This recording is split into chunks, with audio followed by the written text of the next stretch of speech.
नमस्कार दोस्तों, Byju's government exam prep में आपका स्वागत है। आज की तारीख है 13 अक्टूबर 2020 और आज हम चर्चा करने जा रहे हैं द हिंदू अखबार में आए हुए प्रमुख आर्टिकल्स और एडिटोरियल्स पर, जिसके तहत प्रारंभिक और मुख्य परीक्षा से संबंधित अभ्यास प्रश्नों को भी हम करेंगे। तो चलिए शुरू करते हैं। आज की जो हमारी पहली खबर है वो पेज नंबर 1 से ली गई है और इसका संबंध जीएस पेपर 3 में इकोनॉमी से है। तो वर्तमान कोविड-19 के दौर में भारतीय अर्थव्यवस्था में एक मंदी का दौर देखा जा रहा है और इस मंदी के दौर से निपटने के लिए सरकारों द्वारा समय समय पर ये प्रयास किए जाते रहे हैं कि मांग को बढ़ाया जा सके और इसके माध्यम से अर्थव्यवस्था को गति दी जा सके। इसके पहले भारत सरकार द्वारा आत्मनिर्भर पैकेज, आत्मनिर्भर भारत के एक पैकेज की घोषणा की गई थी, जिसके तहत 20 लाख करोड़ के एक पैकेज की घोषणा की गई थी। अब ये जो 20 लाख करोड़ का जो पैकेज है, इसने बहुत हद तक भारतीय अर्थव्यवस्था को सहारा दिया। अब इसके बाद सरकार द्वारा पुनः मांग को बढ़ाने की दिशा में प्रयास को करते हुए दो नई घोषणाएं की गई हैं, जिसके माध्यम से कोशिश की जा रही है कि अर्थव्यवस्था में लगभग 1 लाख करोड़ रुपए की अतिरिक्त मांग को उत्पन्न किया जा सके। तो हम इसके तहत यह देखेंगे कि सरकार द्वारा ये जो घोषणा की गई है, ये दोनों घोषणाएं क्या हैं और इसके तहत कौन कौन से मुख्य प्रावधान हैं। ठीक है, तो देख लेते हैं। तो सरकार द्वारा अर्थव्यवस्था में मांग को बढ़ावा देने के लिए लगभग 1 लाख करोड़ का विविध माध्यमों से प्रावधान किया गया है और कई विशेषज्ञ इसे एक प्रकार के मिनी स्टिमुलस के रूप में घोषित कर रहे हैं। एक प्रकार का मिनी उत्प्रेरण पैकेज, मिनी उत्प्रेरण पैकेज के रूप में इसको देखा जा रहा है। अब इसके तहत सरकार ने दो प्रमुख स्कीमों की घोषणा की है। एक का नाम है स्पेशल फेस्टिवल एडवांस स्कीम। क्या नाम है? Special festival advance scheme. और दूसरी स्कीम है, उसका नाम है टीएलसी से संबंधित एक स्कीम है। अब ये जो दोनों की दोनों स्कीम है, इनका संबंध मुख्य रूप से केंद्र सरकार के कर्मचारियों से है, केंद्र सरकार के अधिकारियों से है। सरकार का ये कहना है कि कोविड-19 के दौर में भारत सरकार के प्रयासों से जो केंद्र सरकार के जो कर्मचारी थे, उनको किसी भी प्रकार के जॉब लॉस की स्थिति को झेलना नहीं पड़ा। उनकी जो आमदनी थी वो भी किसी प्रकार से प्रभावित नहीं हुई। साथ ही साथ चूंकि उनको बाहर आने जाने पे, बाहर आवागमन पर प्रतिबंध लगा दिए गए थे, तो इसके चलते बहुत सारे जो केंद्रीय कर्मचारी हैं, उनकी जो बचत है वो बढ़ी ही है। तो इस पृष्ठभूमि में सरकारों का ये कहना है कि अब केंद्रीय कर्मचारियों की यह कर्तव्य बनता है कि वो अपने बचत को खर्च करें और इस बचत को एक बेहतर दिशा देने के लिए सरकार ने कोशिश की है कि इस बचत को इस प्रकार से अर्थव्यवस्था में खर्च किया जाए कि इससे अर्थव्यवस्था में मांग बढ़े। तो केंद्रीय कर्मचारियों की द्वारा मांग को बढ़ावा देने की दिशा में केंद्र सरकार द्वारा दो प्रमुख योजनाओं की घोषणा की गई है, जिसमें पहली घोषणा के तहत स्पेशल फेस्टिवल एडवांस स्कीम घोषणा की गई है। इसके तहत जितने भी केंद्रीय कर्मचारी हैं, उन सभी को 10,000 रुपये का फेस्टिवल एडवांस दिया जाएगा। 10,000 रुपये फेस्टिवल एडवांस में सभी रैंक और श्रेणी के कर्मचारियों को एक प्रीपेड रुपये कार्ड के रूप में इसको दिया जाएगा, जिसका वो इस्तेमाल मार्च 2021 तक किसी भी त्यौहार के लिए कर सकते हैं। कर्मचारियों को ये जो प्राप्त होगा वो पूरी तरीके से ब्याज मुक्त एडवांस होगा, जिसको वह अगली 10 किस्तों में चुका सकते हैं और इसका जो बैंक चार्ज होगा वह सरकार वहन करेगी। इसके माध्यम से कोशिश ये की जा रही है कि अक्टूबर और नवंबर का मंथ जो मुख्य रूप से त्योहारों का महीना होता है, उस त्योहारों के महीने में केंद्रीय कर्मचारी अपनी बचत के माध्यम से मांग को बढ़ावा दें। इसके तहत जो वाइट गुड्स होती हैं, ठीक है, जिसके तहत luxury goods, white goods, electronic उत्पाद आदि खरीदे जाते हैं, तो सरकार ये चाहती है कि केंद्रीय कर्मचारियों को प्रोत्साहित किया जाए, जिसके चलते वो इन वस्तुओं को मांगने के लिए, इस वस्तुओं को खरीदने के लिए आगे आएँ, जिससे अर्थव्यवस्था में मांग बढ़े।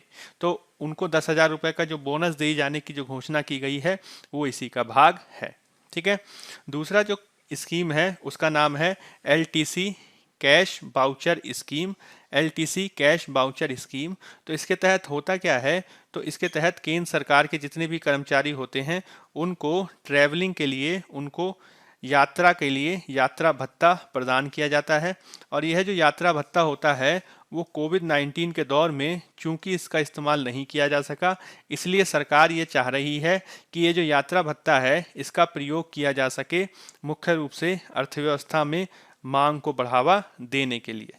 इसके तहत सरकार ने प्रावधान किया है कि केंद्रीय कर्मचारी यदि अपने यात्रा भत्ते से का प्रयोग मांग को बढ़ाने के लिए, ठीक है, करेंगे तो इसका प्रयोग काफ़ी सकारात्मक रूप से किया जा सकता है।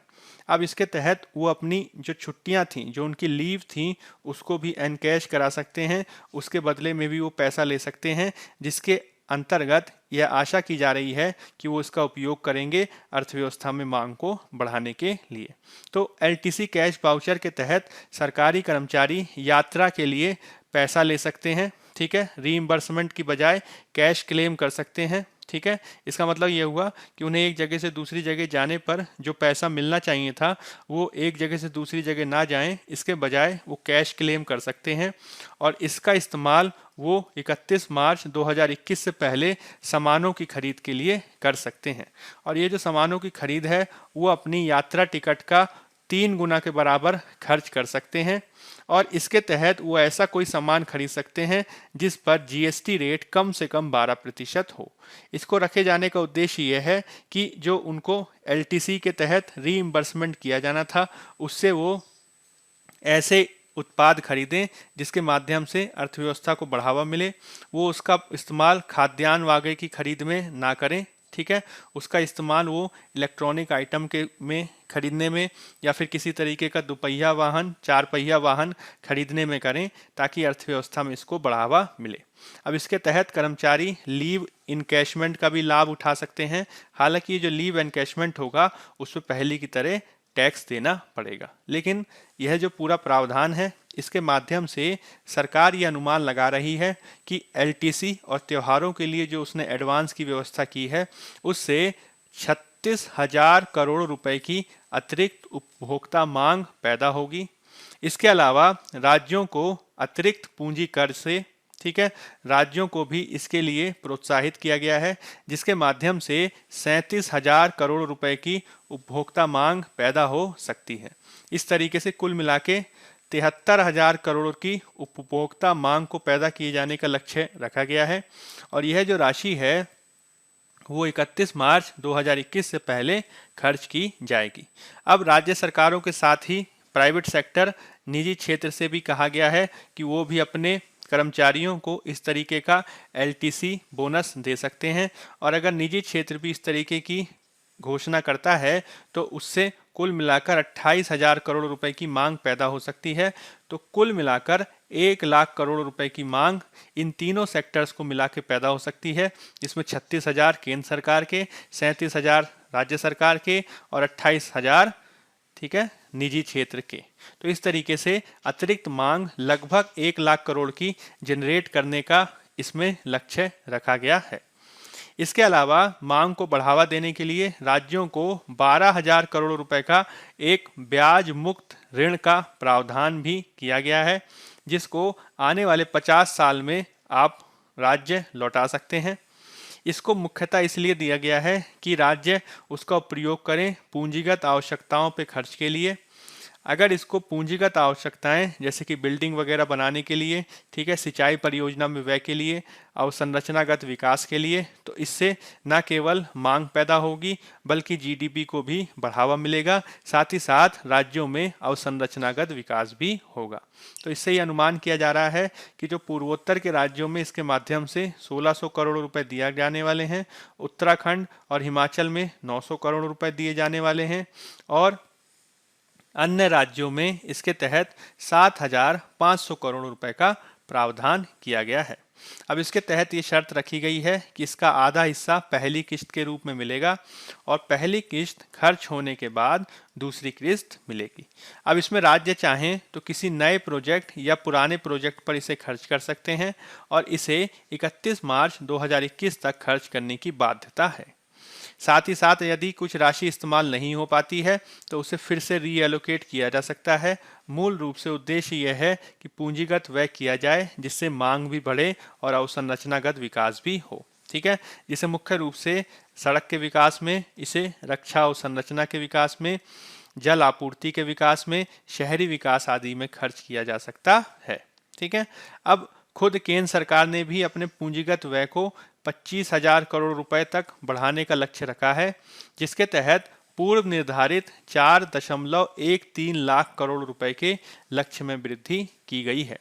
जैसा कि राज्य सरकारों के संदर्भ में हमने बात करी, उसी प्रकार से केंद्र सरकारों में भी इसको मुख्य रूप से सड़क निर्माण, शहरी विकास, जल आपूर्ति, रक्षा और संरचना विकास जैसी पूंजीगत आवश्यकताओं में खर्च किया जाएगा। ठीक है, तो एक प्रकार से इसमें कोशिश ये की जा रही है कि लगभग 1 लाख करोड़ रुपए की मांग को सृजित किया जाए। हालांकि इसके जो आलोचक हैं वो इस बात को भी तर्क देते हैं कि यदि केंद्र और राज्य, संघ और राज्य संबंधों की बात की जाए तो उसमें जो जीएसटी अंतराल अभी दिखाई दे रहा है, जिसके संदर्भ में अनुमान लगाया गया है, वो लगभग 2.8 लाख करोड़ रुपए है। जब इतनी बड़ी राशि हमारे सामने पेंडिंग है, ठीक है, 2.8 लाख करोड़, यहाँ पे लाख कर लीजिएगा, 2.8 लाख करोड़ रुपए की जीएसटी अंतराल है, तो लगभग 3 लाख करोड़ रुपए का अगर जीएसटी अंतराल हो तो 3 लाख करोड़ रुपए के जीएसटी अंतराल के सापेक्ष मात्र 12,000 करोड़ रुपए ही राज्यों को दिया जाना उनकी आवश्यकताओं की किसी भी रूप में पूर्ति नहीं कर सकेगा। इसके अलावा यदि केवल और केवल केंद्रीय कर्मचारियों को टारगेट करके बोनस राशि दी जाएगी तो इससे डिमांड भी अस्थायी रूप से ही बढ़ेगी, जो मुख्य रूप से फेस्टिवल सीजन के दौरान देखी जा सकती है। लेकिन फेस्टिवल सीजन समाप्त होने के बाद मांग किस तरीके से बढ़ाई जाए, ठीक है, इसके लिए और भी प्रयास किए जाने की ज़रूरत है। साथ ही साथ जो एलटीसी बोनस को डाइवर्ट किया गया है, एलटीसी बोनस का प्रयोग डाइवर्ट कर दिया गया है, ठीक है, इलेक्ट्रॉनिक्स उत्पाद आदि को खरीदे जाने के संदर्भ में, इसी के चलते जो पर्यटन क्षेत्र है वो इसकी आलोचना कर रहा है, जिसके तहत उनका ये कहना है कि इसको पर्यटन क्षेत्र में खर्च किया जाना चाहिए था, जिससे पर्यटन क्षेत्र का विकास होना चाहिए था। तो एक क्षेत्र की राशि को किसी दूसरे क्षेत्र में लगा के खर्च को बढ़ावा देना एक बुद्धिमानी वाला कार्य नहीं है, और इसके लिए आपको कुछ ठोस और उपाय भी करने होंगे, जिसके चलते अर्थव्यवस्था को आगे बढ़ाने की ज़रूरत है। ठीक है, तो ये कुछ ऐसी बातें हैं जो आपको ध्यान रखनी है। मुख्य रूप से प्रावधान और उसकी सीमाएं इस संदर्भ में महत्वपूर्ण है। ठीक है, चलिए अब हम बात कर लेते हैं अगले आर्टिकल की। अगला जो हमारा आर्टिकल है वो पेज नंबर 6 से लिया गया है और इसका संबंध जीएस पेपर 2 में पॉलिटी से है। मुख्य रूप से हमारा ये वाला आर्टिकल जिसमें फेडरलिज्म यानी संघवाद, और हमारा एक ये वाला आर्टिकल इक्वल स्टेक्स, यह दोनों के दोनों जो आर्टिकल हैं इनको हम एक साथ चर्चा करेंगे। और ये दोनों के दोनों आर्टिकल का संबंध भारत में संघवाद की प्रवृत्ति से है। हाल के समय में भारत में संघवाद के संदर्भ में केंद्र राज्य संबंधों के संदर्भ में काफ़ी विवाद देखे जा रहे हैं। तो केंद्र राज्य संबंधों की पृष्ठभूमि में जो विवाद देखे जा रहे हैं उसके संदर्भ में हम ये समझने की कोशिश करेंगे कि संघवाद क्या होता है और भारत में संघवाद किस प्रकार से संवैधानिक रूप से स्थापित किया गया है। साथ ही साथ अलग अलग विद्वानों ने इसे किस प्रकार से परिभाषित करते हुए अंततः इसको इस रूप में स्थापित किया गया है कि भारत का संघवाद अपने आप में एक विशिष्ट है। ठीक है, और इसको इसी रूप में देखे जाने की ज़रूरत है। ठीक है, तो इन दोनों आर्टिकल को मिला के हम इसको समझने की कोशिश करेंगे। तो संदर्भ क्या है, तो अभी हाल में ही रामविलास पासवान के निधन के बाद केंद्रीय कैबिनेट में अब केवल एक ही राजनीतिक दल के सदस्य व्याप्त हैं और केवल बीजेपी के सदस्य उसमें हैं, क्योंकि इससे पहले जो शिरोमणि अकाली दल था वो अलग हो गया और इससे भी पहले शिवसेना भी एनडीए से अलग हो गई थी। तो इस तरीके से देखा जाए तो बात हो रही है यहाँ पे एनडीए की, लेकिन एनडीए में कैबिनेट में मुख्य रूप से केवल बीजेपी के सदस्य देखे जा रहे हैं। यह केवल कुछ घटनाओं में से है, उन अनेक घटनाओं के एक उदाहरणों में से है जो वर्तमान में भारतीय संघवाद के समक्ष चुनौतियों के रूप में दिखाई दे रहा है, जिसमें हम लंबे समय से चल रहे जीएसटी के क्षतिपूर्ति को लेकर विवाद को देख सकते हैं। जीएसटी उपकर को लेकर राज्यों के साथ विवाद, इसको देख सकते हैं। कृषि विधेयकों के संदर्भ में अभी केंद्र और राज्य के मध्य विवाद देखा गया। साथ ही साथ समय समय पर केंद्र सरकार ईज ऑफ डूइंग बिजनेस के संदर्भ में, व्यापार करने में आसानी के संदर्भ में, श्रम सुधारों के संदर्भ में, ठीक है, इस प्रकार के विविध मामलों के संदर्भ में राज्यों पर दबाव डालती रही है, जिसके चलते समय समय पर दोनों के मध्य विवाद पैदा होता रहा है। अब यह जो अनेक जो चुनौतियां हैं जिनके हमने उदाहरण के रूप में चर्चा की, इसके संदर्भ में हमें यह समझने की ज़रूरत है कि भारत में जो संघवाद का ढांचा है वो किस प्रकार से है, और इसके लिए ज़रूरत है कि हम संघवाद की कुछ विशेषताएं समझें, तभी हम इसको भारतीय संघवाद के साथ तुलना कर पाएंगे। ठीक है, तो अगर संघवाद की विशेषता के बारे में बात करें तो संघवाद से, जिसे अंग्रेजी में फेडरलिज्म कहा जाता है या फेडरल स्टेट कहा जाता है, तो फेडरल स्टेट के तहत हम मुख्य रूप से यह देखते हैं कि इसमें राष्ट्रीय सरकार या फिर आप कह सकते हैं केंद्र सरकार और क्षेत्रीय सरकार यानी राज्य सरकार, इन दोनों के मध्य शक्तियों का विभाजन होता है, और यह जो शक्तियों का विभाजन होता है वो संवैधानिक होता है। तो संघवाद की प्रमुख विशेषता ये होती है कि उसकी जो क्षेत्रीय इकाइयां हैं, ठीक है, जैसे कि राज्य आदि, वो केंद्र से शक्तियां ग्रहण नहीं करती हैं, अपितु एक संविधान की स्थापना की जाती है। उस संविधान के माध्यम से केंद्र और संविधान के माध्यम से राज्य शक्तियां ग्रहण करते हैं। ठीक है, इसके तहत दोनों इकाइयां अपने संबंधित क्षेत्राधिकारों में परिचालित होती हैं, कार्य करती हैं, जिसमें जो संघवाद है उसका पहला जो उदाहरण है वो यूएस देखा जाता है, संयुक्त राज्य अमेरिका देखा जाता है, जिसके तहत 1776 में संयुक्त राज्य अमेरिका की स्वतंत्रता के बाद 1789 में संविधान बनाया गया, और इसके माध्यम से यूएस में एक फेडरल स्टेट की स्थापना हुई, जिसमें 13 राज्यों ने मिलकर यूएसए की स्थापना की। तो यूएसए में जो मॉडल है फेडरल स्टेट का, उसकी तुलना की जाती है भारत के मॉडल के साथ, इसको भी हम देखेंगे। तो भारतीय संविधान में मूल रूप से क्षेत्रीय स्वायत्तता बनी रहे, राज्यों की स्वायत्तता बनी रहे, साथ ही साथ क्षेत्रीय स्तर पर प्रशासन को बेहतर बनाने के लिए, कुशल बनाने के लिए और ओवरऑल राष्ट्रीय एकता और अखंडता को सुनिश्चित करने के लिए भारत ने संघीय प्रणाली की स्थापना की। लेकिन हमें यह चीज़ ध्यान में रखनी होगी कि भारत में ऐसी बहुत सारी अलग विशेषताएं हैं जो अमेरिका जैसे संघवाद में नहीं पाई जाती हैं। ठीक है, तो इसको हम अलग अलग करके देख लेते हैं। ऐसी कौन कौन सी विशेषताएं हैं जो हमें देखने को मिलती हैं जिसको हम कह सकते हैं कि भारत में संघवाद दिखाई देता है। तो संघवाद के तहत भारत में लिखित संविधान के द्वारा राज्य और केंद्र के मध्य शक्तियों का स्पष्ट विभाजन किया गया है, जिसमें संविधान सर्वोच्च माना गया है और इसी से केंद्र सरकार और राज्य सरकार दोनों को शक्ति प्राप्त होती है। इसके तहत जो संविधान है उसको केंद्र राज्य संबंधों में भली प्रकार से जटिल बनाया गया है, और यदि केंद्र राज्य संबंधों के मसले पर किसी प्रकार का कोई संशोधन किया जाना है तो वो संशोधन संसद और राज्य विधानसभाओं की संयुक्त कार्यवाही द्वारा किया जा सकता है। ठीक है, तो इसका मतलब क्या हुआ कि संविधान की सर्वोच्चता, लिखित संविधान, शक्तियों का स्पष्ट विभाजन 7वीं अनुसूची के माध्यम से किया गया है, जिसमें संघ सूची, राज्य सूची और संवर्ती सूची के माध्यम से शक्तियों का बंटवारा देखने को मिलता है संवैधानिक व्यवस्था के अनुसार। यदि केंद्र और राज्य के मध्य किसी प्रकार का विवाद देखा जाता है तो उसको एडजुडिकेट करने के लिए, उसको निर्णयित करने के लिए, उसका फैसला करने के लिए सर्वोच्च न्यायालय, स्वतंत्र न्यायालय की स्थापना की गई है, जो एक फेडरल कोर्ट के रूप में भी काम करता है, जो एक परिसंघीय न्यायालय के रूप में भी काम करता है। ठीक है, केंद्रीय स्तर पर राज्यों को प्रतिनिधित्व दिया जा सके, इसके लिए भारतीय संवैधानिक व्यवस्था में भारतीय जो विधायी व्यवस्था है उसके तहत केंद्रीय विधानसभा के तहत केंद्रीय जो व्यवस्थापिका है उसके तहत लोकसभा के साथ राज्यसभा की स्थापना भी की गई है, जिसमें राज्यों के प्रतिनिधित्व को समाहित किया गया है। इसके अलावा हम दोहरी शासन व्यवस्था देखते हैं, जिसमें केंद्र और राज्य शासन व्यवस्था विद्यमान है, जिन्हें संविधान से शक्ति मिलती है। ठीक है, तो ये कुछ ऐसी विशेषताएं हैं जिसके आधार पर कहा जाता है कि हाँ, भारत में निश्चित रूप से संघवाद की उपस्थिति है।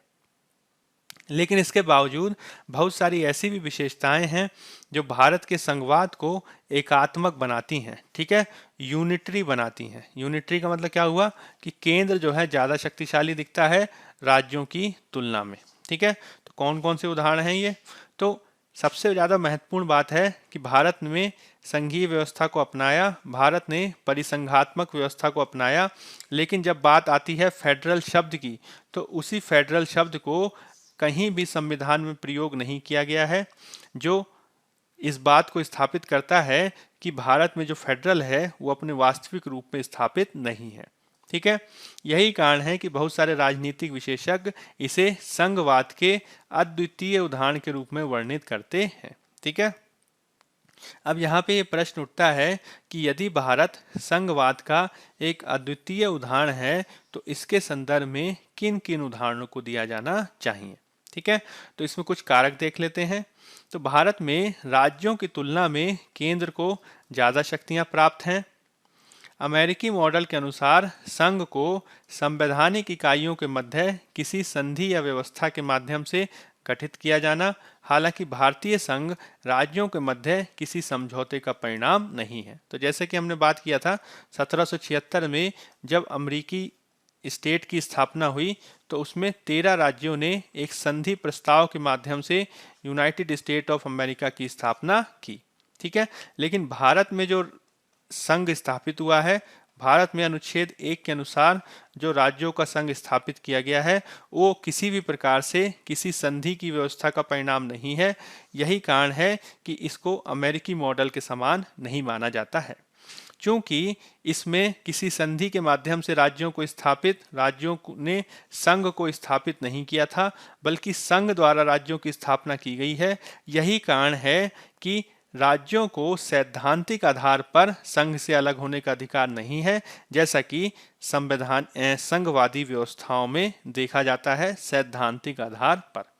यही कारण है कि भारतीय संघ को विनाशी राज्यों का अविनाशी संघ कहा जाता है, जिसके तहत संविधान के अनुच्छेद 1 से लेकर 4 की व्यवस्था के तहत संसद यदि चाहे तो वह राज्यों का निर्माण भी कर सकती है, वह राज्यों की सीमाओं में परिवर्तन भी कर सकती है, और वो चाहे तो 2 या 2 से अधिक राज्यों को मिलाकर एक राज्य का निर्माण कर सकती है। ठीक है, और वो भी बिना राज्य की अनुमति के। तो इसका मतलब ये हुआ कि भारत में संघ ज़्यादा शक्तिशाली बनाया गया है, जिसके तहत अनुसूची 7 के तहत यूं तो शक्तियों का विभाजन किया गया है केंद्र सूची, समवर्ती सूची और राज्य सूची के तहत, लेकिन उसमें भी जो केंद्र सूची और समवर्ती सूची के विषय हैं उसमें केंद्र को ज़्यादा शक्तियां प्राप्त हैं, और जब किसी भी राज्य में आपातकाल या राष्ट्रीय स्तर पर आपातकाल की घोषणा हो जाती है तो अनुच्छेद 352 से 356 के तहत केंद्र सरकार के पक्ष में व्यवस्था परिवर्तित हो जाती है, और इस रूप में पूरी जो व्यवस्था है वो एकात्मक हो जाती है। ठीक है, यदि हम लोकसभा के समान राज्यसभा की बात करें, जिसमें राज्यों को प्रतिनिधित्व दिया गया है, लेकिन यह जो राज्य प्रतिनिधित्व है वो किसी भी रूप में समान नहीं है। ठीक है, समान नहीं है का मतलब क्या हुआ कि अगर हम अमेरिका की व्यवस्था के बारे में बात करें तो अमेरिका में जो सीनेट है, उस सीनेट में प्रत्येक राज्य को 50 राज्य हैं वहाँ पे, तो प्रत्येक राज्य को 2 सीटें दी गई हैं, चाहे उसकी कितनी भी जनसंख्या हो।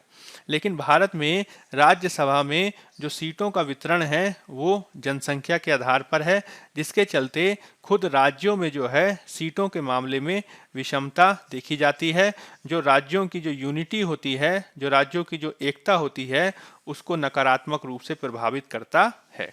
ठीक है, इसके अलावा सशक्त केंद्र को स्थापित करने के लिए बहुत सारे संवैधानिक प्रावधान किए गए हैं, जिसमें ऑल इंडिया सर्विसेज 311, ठीक है, 312, राज्यपाल का पद, कैग नियंत्रक और महालेखा परीक्षक 324 के अनुसार निर्वाचन आयोग आदि महत्वपूर्ण है।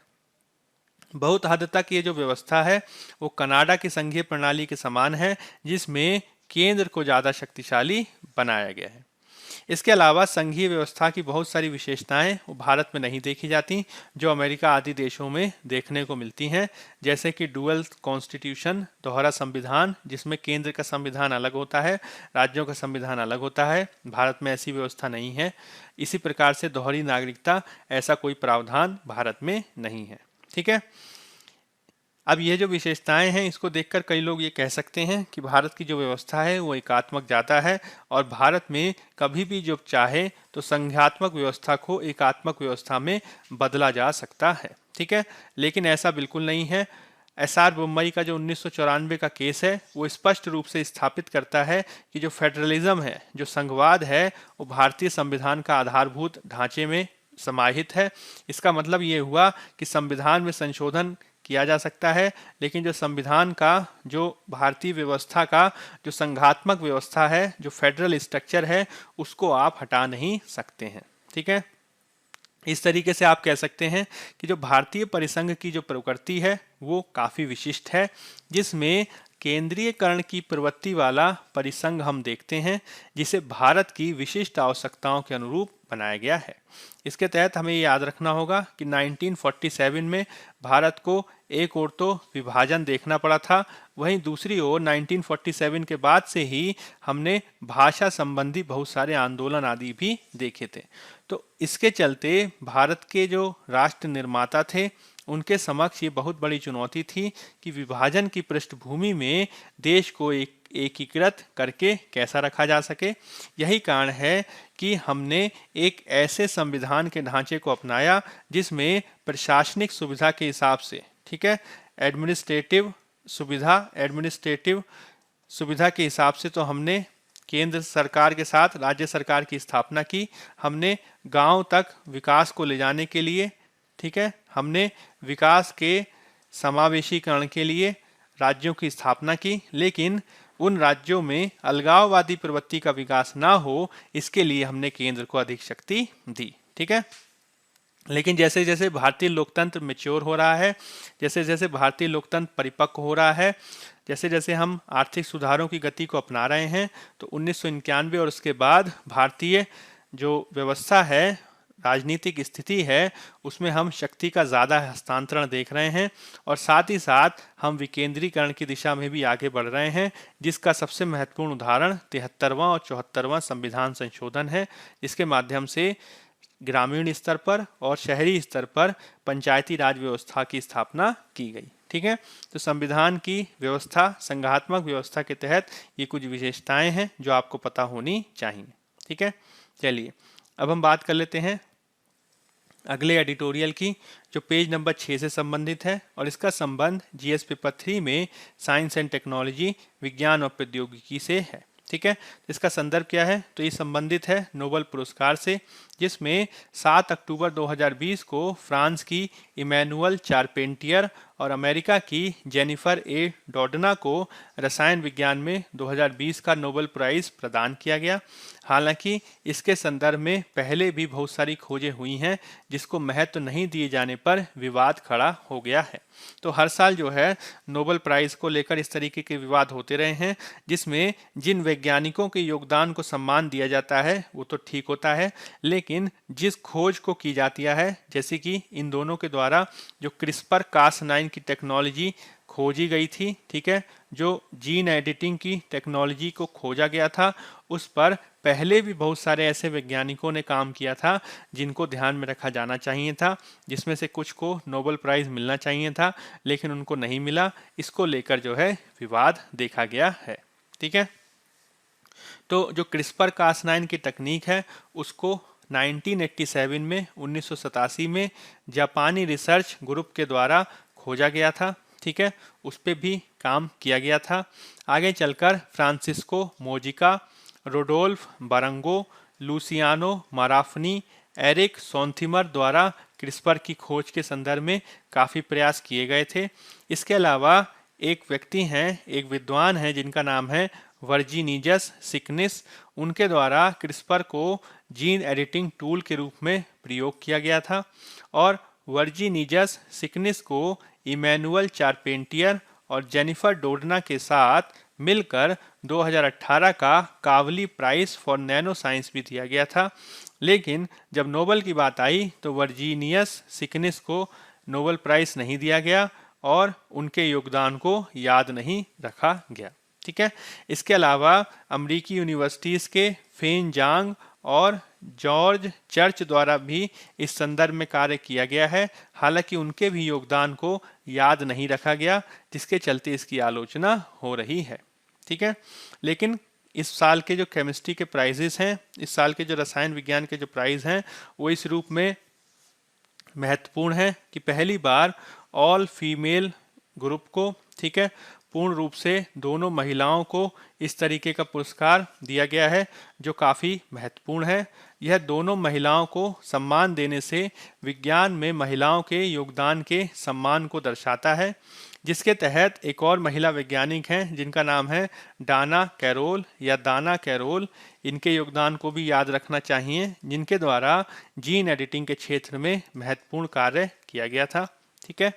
लेकिन जैसा कि हमने पहले भी बात की है कि जीन एडिटिंग को लेकर बहुत सारे नैतिक प्रश्न उठते रहे हैं, जिसे अंतर्राष्ट्रीय स्तर पर विनियमित किए जाने की आवश्यकता है, जिसके तहत चीन में कुछ वैज्ञानिकों ने मानव भ्रूण को एडिट करने की कोशिश की थी और इसके माध्यम से उन्होंने उस भ्रूण को HIV रेजिस्टेंस या HIV प्रतिरोधी बनाने का प्रयास किया था, जिसकी अंतर्राष्ट्रीय स्तर पर काफ़ी आलोचना हुई थी।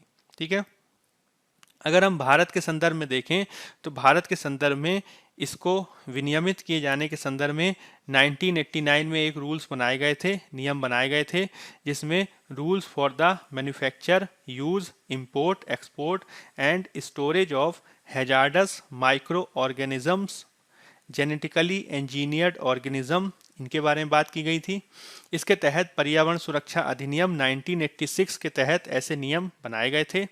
इसके अलावा भारत में जो Indian council of medical research है, ICMR, Indian council of medical research, उसके द्वारा भी इससे संबंधित नैतिकता के पक्षों को ध्यान में रखते हुए नियम कानून बनाए गए हैं।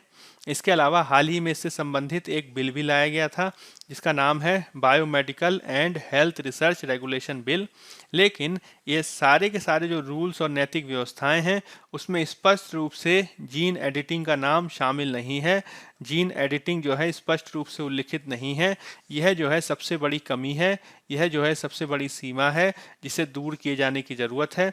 और जीन एडिटिंग को मानव पर, मानव भ्रूण आदि पर व्यापक रूप से आजमाया नहीं जाए, उसको स्थापित किए जाने की ज़रूरत है, क्योंकि इससे संबंधित अभी बहुत सारे खोज होना बाकी है, अभी बहुत सारे नैतिक मुद्दे शामिल हैं, जिसको आप जब तक एड्रेस नहीं करेंगे तब तक इसको आपको स्पष्ट रूप से इसको विनियमित करने की ज़रूरत है। ठीक है। तो ये कुछ ऐसी महत्वपूर्ण बिंदु हैं जो आपको ध्यान रखने हैं। ठीक है। चलिए अब अगला आर्टिकल देख लेते हैं। अगला जो हमारा आर्टिकल है वो पेज नंबर 7 से लिया गया है और इसका संबंध GS पेपर 2 में पॉलिटी से है। मुख्य रूप से संबंधित है TRP से, और अभी हाल में ही जिस तरीके का TRP विवाद या TRP घोटाला देखा जा रहा है, उसके संदर्भ में ये आर्टिकल है। TRP विवाद और TRP घोटाले पे हमने पिछले एक हफ्ते में काफ़ी चर्चा की है, उसी से रिलेटेड ये हमारा आर्टिकल है। ठीक है। तो संदर्भ क्या है? तो संदर्भ यह है कि TRP को लेकर वाद विवाद बढ़ रहा है, और वर्तमान में जिस तरीके से टीवी इंडस्ट्री बढ़ रही है, वर्तमान में जिस तरीके से हम टीवी के प्रसार को देख रहे हैं, उसके संदर्भ में काफ़ी महत्वपूर्ण हो जाता है। ठीक है। अगर आंकड़ों के बारे में बात करें तो हम ये देखते हैं कि वर्तमान में टीवी ने भारत में काफ़ी व्यापक रूप ले लिया है, जिसमें प्रति सप्ताह भारत में लगभग 76 से 80 करोड़ लोग टीवी देखते हैं, जिसमें ग्रामीण क्षेत्रों में टीवी का घनत्व 52%, वहीं शहरी क्षेत्रों में यह 87% तक है। इसमें 60 से 8 करोड़ DTH कनेक्शन हैं और 6 करोड़ केबल कनेक्शन हैं। रोज लगभग 55 करोड़ भारतीय टीवी देखते हैं और इसमें वो लगभग 4 घंटे व्यतीत करते हैं। राष्ट्रीय स्तर पर भारत में 800 से ज़्यादा चैनल हैं जो देखे जाते हैं अलग अलग कम्युनिटीज़ के द्वारा। इसमें जो पूरा व्यापार है, जो पूरा जो विज्ञापन बाजार है, 10 से 12 बिलियन डॉलर माना जाता है, जिसमें डिजिटल एडवर्टाइजिंग 2 बिलियन है। इसमें 66,000 करोड़ से अधिक का राजस्व समाहित है, जो 40% विज्ञापनों से और 60% डिस्ट्रीब्यूशन और सब्सक्रिप्शन से आता है। ठीक है, तो जितने जिस जिस अनुपात में, जिस संख्या में इसमें लोग और पैसा समाहित है, यही कारण है कि इसको लेकर व्यापक विनियमन की आवश्यकता समय समय पर महसूस की जाती है। ठीक है, अगर हम टीआरपी के बारे में बहुत सरल तरीके से बात करें तो टीआरपी का फुल फॉर्म होता है टेलीविजन रेटिंग पॉइंट। यह ऐसा उपकरण या टूल होता है जिसके द्वारा यह पता लगाया जाता है कि टीवी पर कौन सा प्रोग्राम या चैनल सबसे ज़्यादा देखा जा रहा है। यह जो समय अवधि है वो 1 घंटे, 1 दिन, 1 सप्ताह के लिए भी हो सकती है। भारत में 1 मिनट की समय अवधि को पालन किया जाता है, जो अंतर्राष्ट्रीय आधार पर है। इसमें टीआरपी से संबंधित जो डेटा है वो प्रति सप्ताह सार्वजनिक किया जाता है, जिसके द्वारा यह अनुमान लगाया जाता है कि एक न्यूज़ चैनल या कोई प्रोग्राम या मनोरंजक चैनल कितना प्रसिद्ध है। ठीक है, इसे कितने लोग पसंद करते हैं और इससे लोगों की पसंद का भी पता चलता है। ठीक है, अब इसकी जो गणना है वो एक संस्था द्वारा की जाती है जिसे कहा जाता है ब्रॉडकास्ट ऑडियंस रिसर्च काउंसिल, या शॉर्ट में इसे कहते हैं बार्क।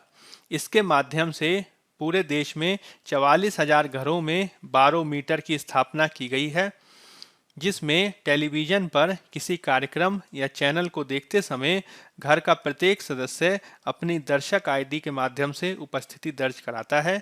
इसमें घर के प्रत्येक व्यक्ति का एक अलग आईडी होता है और बार्क बारोमीटर के माध्यम से उस अवधि को रिकॉर्ड करता है जब चैनल देखा जा रहा है। ठीक है, इसके तहत पिक्चर मैपिंग, ऑडियो वाटरमार्क जैसी तकनीकों का भी प्रयोग किया जाता है, जिसके माध्यम से टीआरपी की गणना की जाती है। ठीक है, अब इसमें यह माना जाता है, इसमें यह देखा गया है कि जो चैनल जितना ज़्यादा देखा जाता है उसकी टीआरपी उतनी ही ज़्यादा होती है। इसके चलते जो विज्ञापन दाता हैं उनका ये लक्ष्य होता है कि ज़्यादा से ज़्यादा लोगों तक हम पहुँचें। इसी के चलते टीवी चैनल में अधिक टीआरपी वाले चैनलों के पास विज्ञापन दाता ज़्यादा आते हैं और ऐसे चैनल जो हैं वो अपनी टीआरपी के चलते ही विज्ञापन दाताओं से ज़्यादा पैसा भी लेते हैं। कहने का मतलब ये हुआ कि चैनल की टीआरपी जितनी ज़्यादा होगी, ठीक है, वो विज्ञापन दाताओं से विज्ञापन दिखाने के लिए उतना ही ज़्यादा पैसा लेगा। ठीक है, तो ये तो पूरा टीआरपी का गणित हो गया। लेकिन अभी हाल में ही मुंबई पुलिस ने खुलासा किया कि कुछ टीवी चैनल्स, कुछ मीडिया चैनल जैसे कि रिपब्लिक टीवी आदि, वो जो है अपनी टीआरपी को बढ़ावा देने के लिए भ्रष्टाचार का सहारा ले रहे हैं, जिसमें जो बार्क जो संस्था है, वो बार्क संस्था जहां पे जिन घरों में बारोमीटर्स लगवाती है, उन बारोमीटर्स को लगाने की जिम्मेदारी एक प्राइवेट कंपनी, हंसा नाम की एक प्राइवेट कंपनी को दी गई है। और उस हंसा नाम के प्राइवेट कंपनी के पूर्व कर्मचारी ने उन घरों की जो लोकेशन है वो न्यूज़ चैनल्स को बताई और उस न्यूज़ चैनल्स ने पैसा दिया उन घरों को कि आप हमारा चैनल देखें। ठीक है, तो पैसे देकर जो टीआरपी बढ़ाने का आरोप लगाया जा रहा है वो निश्चित रूप से मीडिया की विश्वसनीयता पर प्रश्न चिन्ह खड़े कर देता है, जिसको हमें दूर करने की ज़रूरत है। ठीक है, तो इसके तहत हमें क्या करना चाहिए? तो अंतर्राष्ट्रीय स्तर पर जब टीआरपी रेटिंग की जाती है तो इसमें जो संस्था काम करती है उसमें यूनाइटेड किंगडम और अमेरिका में ऐसी संस्था में सरकारी अधिकारी भी भागीदारी करते हैं और साथ ही साथ उसमें कॉरपोरेट जगत के नामचीन सदस्य भी शामिल होते हैं। ठीक है, तो भारत भी इस तरीके की व्यवस्था को अपना सकता है, जिसके तहत हम संस्थागत ढांचे को स्वतंत्र बना सकते हैं, स्वतंत्रता के साथ ही पारदर्शी भी बनाने का प्रयास कर सकते हैं। ठीक है, इसके तहत भारतीय प्रेस परिषद, प्रेस काउंसिल ऑफ इंडिया, जो एक नियामक संस्था है मीडिया के संदर्भ में, उसको मीडिया को चेतावनी और विनियमित करने के लिए ज़्यादा शक्तिशाली बनाया जा सकता है। इसमें न्यूज़ ब्रॉडकास्टर एसोसिएशन को भी वैधानिक दर्जा दिया जा सकता है, जो प्राइवेट टीवी समाचार चैनल और करंट अफेयर्स ब्रॉडकास्टर्स का प्रतिनिधित्व करता है। ठीक है, इसके अलावा हमें मीडिया के क्षेत्र में, न्यूज़ चैनल के क्षेत्र में फेक न्यूज़ से निपटने के लिए काम करने की ज़रूरत है। इसके लिए जन जागरूकता को बढ़ाने, सार्वजनिक शिक्षा को दिए जाने, नियमों को मजबूत करने और प्रौद्योगिकी कंपनियों द्वारा, टेक्नोलॉजिकल कंपनियों द्वारा न्यूज़ क्यूरेशन के लिए न्यूज़ को छांटने हेतु एक उपयुक्त एल्गोरिदम बनाए जाने की ज़रूरत है, ताकि इसके तहत फेक न्यूज़ प्रसारित ना हो। ठीक है। खुद मीडिया का ये कर्तव्य बनता है कि वो अपनी नैतिकता का पालन करें, जिसमें सत्यता और सटीकता, पारदर्शिता, स्वतंत्रता, औचित्यता, निष्पक्षता, उत्तरदायित्व जैसे मुख्य सिद्धांतों को ध्यान में रखा जाना चाहिए। ठीक है। इसके तहत अनुच्छेद 19 के तहत जो मीडिया की स्वतंत्रता प्रदान की गई है मौलिक अधिकार के रूप में, उसमें वाक और अभिव्यक्ति की स्वतंत्रता और दूसरे समुदायों और व्यक्तिगत अधिकारों के मध्य संतुलन बनाने की आवश्यकता है। और यह जो जिम्मेदारी है वो केवल और केवल न्यायपालिका की नहीं है, बल्कि उन सभी लोगों की है जो इन अधिकारों का प्रयोग करते हैं, और इसमें मीडिया भी शामिल है। ठीक है। तो ये कुछ ऐसे प्रयास हैं, ये कुछ ऐसी चीज़ें हैं जिसे किए जाने की ज़रूरत है। ठीक, चलिए अब अगला आर्टिकल देख लेते हैं। अगला जो हमारा आर्टिकल है वो पेज नंबर 10 से लिया गया है और इसका संबंध जीएस पेपर 2 में सोशल जस्टिस से है। मुख्य रूप से यह संबंधित है ट्रांसजेंडर के अधिकारों से, और इनको लेकर अभी सुप्रीम कोर्ट में एक याचिका दाखिल की गई है, जिसमें याचिकाकर्ताओं का कहना है कि भारत में जो अलग अलग जो विधिक प्रावधान हैं, जो अलग अलग जो कानून हैं, आईपीसी आदि, उसमें ट्रांसजेंडरों को यौन हमलों आदि से बचाने के संदर्भ में विशेष प्रावधान नहीं किए गए हैं, जिसे किए जाने की ज़रूरत है। ठीक है। अब भारत में क्या है कि विशाखा गाइडलाइन जो सुप्रीम कोर्ट द्वारा जारी की गई थी, उनके माध्यम से कार्यस्थल पर महिलाओं के यौन शोषण के निवारण के लिए बहुत सारे उपाय किए गए। ठीक है। इसके तहत 2013 में कानून भी बनाया गया। खुद सुप्रीम कोर्ट ने सहमति आधारित समलैंगिक यौन संबंधों को अपराध के दायरे से बाहर किया। ठीक है। आईपीसी की धारा 377 के तहत समलैंगिकता को वैध ठहराया। इसके बावजूद कानूनी प्रावधानों में ट्रांसजेंडर, ट्रांससेक्सुअल किन्नरों को यौन अपराध से बचाव के लिए व्यापक प्रावधान नहीं किए गए हैं, जिसके तहत यदि कोई पुरुष, यदि कोई महिला या फिर कोई ट्रांसजेंडर खुद किसी दूसरे ट्रांसजेंडर के विरुद्ध इस तरीके का अपराध करता है तो इसके संदर्भ में विशेष प्रावधान नहीं है। ठीक है। खुद सुप्रीम कोर्ट द्वारा ट्रांसजेंडर व्यक्तियों को एक थर्ड लिंग, तृतीय लिंग का दर्जा दिया गया है। इसके बावजूद आईपीसी में उनसे संबंधित प्रावधान नहीं है, जैसे कि आईपीसी का सेक्शन 354A महिलाओं के शील हरण के आधार पर महिलाओं को सुरक्षा दिए जाने का प्रावधान करता है, लेकिन इसमें ट्रांसजेंडरों को शामिल नहीं किया गया है।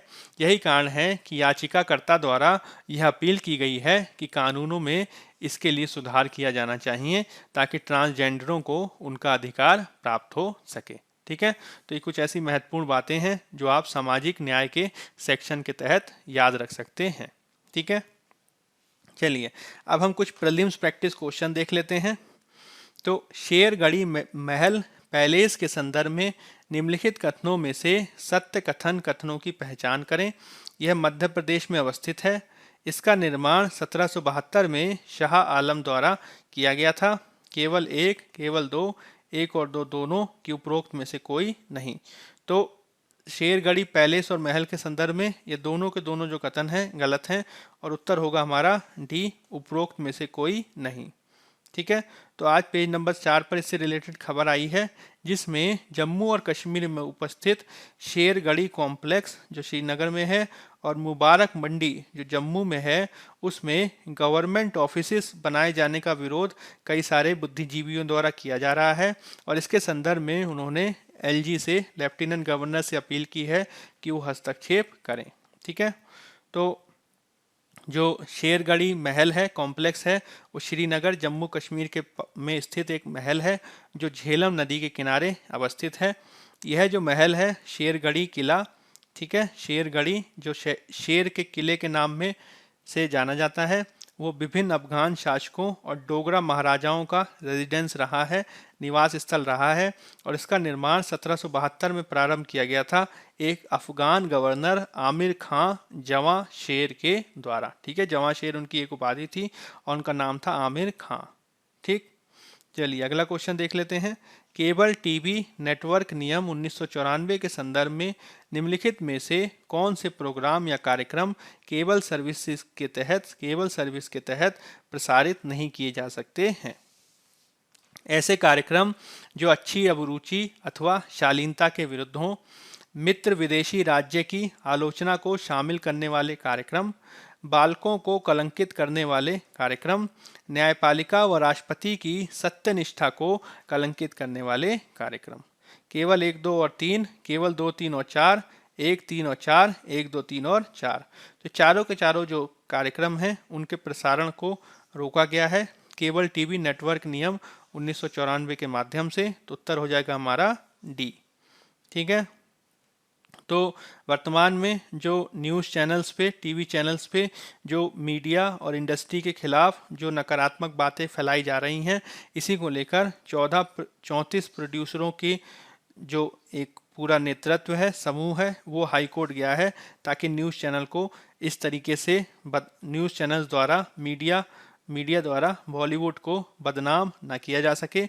और इसके तहत उन्होंने याचिका दायर की है कि इसमें जो है कार्रवाई की जानी चाहिए केबल टीवी नेटवर्क रूल 1994 के अनुसार। ठीक है, तो केबल टीवी नेटवर्क नियम 1994 के अनुसार निम्नलिखित कार्यक्रमों को प्रसारित किए जाने पर रोक लगाई गई है, जिसमें अच्छी अभिरुचि या शालीनता के विरुद्ध कार्यक्रम, मित्र राष्ट्रों की आलोचना को शामिल करने वाले कार्यक्रम, धार्मिक आधार पर संप्रदायों में विद्वेष फैलाना, अश्लील मानहानि को शामिल करना, अर्ध सत्य या झूठ तथ्यों को फैलाना, समुदायों के मध्य हिंसा को बढ़ावा, न्यायिक अवमानना, राष्ट्रपति और न्यायपालिका की सत्यनिष्ठा पर कलंक लगाने वाले कार्यक्रम, राष्ट्र की एकता और अखंडता, किसी व्यक्ति या समुदाय की छवि को जानबूझकर खराब करना, अंधविश्वासों को बढ़ावा देना, या फिर महिलाओं और बालकों की छवि पर कलंक। ठीक है, तो ऐसे बहुत सारे आधार हैं जिसके आधार पर केबल टीवी नेटवर्क नियम 1994 के अनुसार किसी कार्यक्रम को प्रसारित करने से रोका जा सकता है। ठीक है, ये पूरी लिस्ट है, आप देख सकते हैं। अधिकांश प्रावधान को हमने शामिल कर लिया है। ठीक है, चलिए आपदा जोखिम न्यूनीकरण से संबंधित संयुक्त राष्ट्र कार्यालय के संदर्भ में निम्नलिखित कथनों में से सत्य कथनों की पहचान करें। मुख्य रूप से इसकी स्थापना सेंडाई फ्रेमवर्क के कार्यान्वयन, समर्थन और मूल्यांकन के लिए की गई है। इसका मुख्यालय जेनेवा, स्विट्जरलैंड में अवस्थित है। केवल 1, केवल 2, 1 और 2 दोनों की उपरोक्त में से कोई नहीं। तो आपदा जोखिम न्यूनीकरण से संबंधित संयुक्त राष्ट्र कार्यालय के संदर्भ में ये दोनों के दोनों जो कथन हैं वो सत्य हैं। तो उत्तर हो जाएगा हमारा सी, 1 और 2 दोनों। ठीक है, तो आज इससे रिलेटेड एक खबर आई है जिसमें UN office for disaster risk reduction, जिसको हिंदी में कहा जाता है आपदा जोखिम न्यूनीकरण के लिए संयुक्त राष्ट्र कार्यालय, इसकी एक रिपोर्ट आई है जिसमें उसने यह बताया है कि जिस तरीके से सन 2000 के बाद से जो आपदाएं हैं वो लगातार बढ़ रही हैं, उसके पीछे मुख्य कारक क्लाइमेट चेंज है और इसके लिए आपको कार्य करने की ज़रूरत है। ठीक है, अगर हम संयुक्त राष्ट्र के कार्यालय जो संबंधित है डिजास्टर रिस्क रिडक्शन से, ठीक है, आपदा जोखिम न्यूनीकरण से, तो यह जो कार्यालय है इसकी स्थापना 1999 में हुई और यह जो है इसका हेडक्वार्टर जिनेवा, स्विट्जरलैंड में अवस्थित है। मुख्य रूप से ये डिजास्टर मैनेजमेंट के लिए कार्य करने वाली संस्था है जो सेंडाई फ्रेमवर्क, इसके संदर्भ में बनाए गए, जो जापान का एक शहर है, सेंडाई फ्रेमवर्क, आपदा जोखिम न्यूनीकरण के सेंडाई फ्रेमवर्क को इम्प्लीमेंट करने का, कार्यान्वित करने का ये प्रमुख कार्यालय है।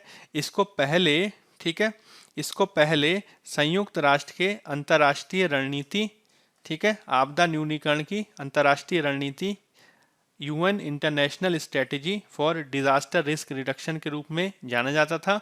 वर्तमान में इसको आपदा जोखिम न्यूनीकरण के यूएन ऑफिस के रूप में जाना जाता है।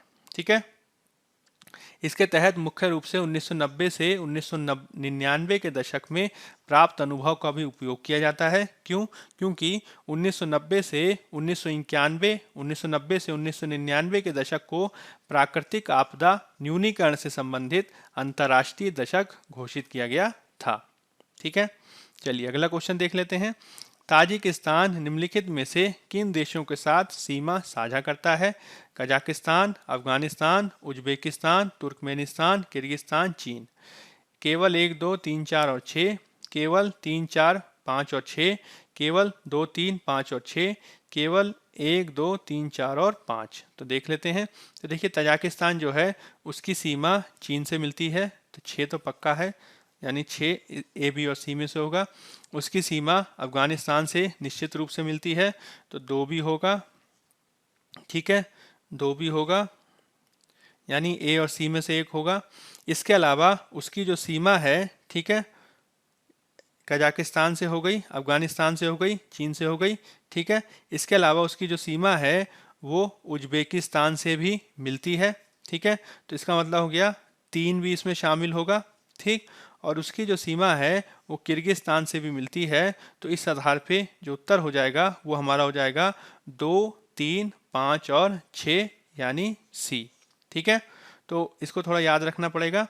हाल ही में ताजिकिस्तान में चुनाव हुए हैं और इसके तहत जो वहाँ के पहले के नेता थे इमोली रखमोन, उनको फिर से जो है निर्वाचन प्राप्त हुआ है, जिसके चलते अब वो फिर से 7 साल के लिए राष्ट्रपति बनेंगे। ठीक है, तो यह जो है खबर है। अब ताजिकिस्तान के बारे में बात किया जाए तो मध्य एशिया में स्थित एक देश है जो चारों तरफ से जमीन से घिरा हुआ स्थल आबद्ध या स्थल वेष्टित क्षेत्र है। पहले ये सोवियत संघ यूएसएसआर का हिस्सा था और इसको 91 में स्वतंत्रता मिली। कूटनीतिक भौगोलिक रूप से बहुत महत्वपूर्ण है, जो उज्बेकिस्तान, अफगानिस्तान, किर्गिस्तान और चीन के मध्य स्थित है। यह पाकिस्तान के उत्तरी इलाके से केवल अफगानिस्तान के बदख्शां प्रांत के बाखन कॉरिडोर से ही अलग होता है। इसकी राजधानी दुशांबे है और इसकी भाषा ताजिक है, जो फारसी भाषा का ही एक रूप है। ठीक है, यह आप देख सकते हैं, यह जो है ये इसकी राजधानी है दुशांबे। ठीक है, यह जो दिखाई दे रहा है यह है मुख्य रूप से, ठीक है, जिसके बारे में हम बात कर रहे हैं। ठीक है, चलिए अगला क्वेश्चन देख लेते हैं। हाल ही में चर्चा में रहा गाधू द्वीप निम्नलिखित में से किस देश में अवस्थित है? श्रीलंका, मालदीव, थाईलैंड, बांग्लादेश। तो इसका उत्तर है हमारा मालदीव। ऑप्शन उत्तर हो जाएगा बी।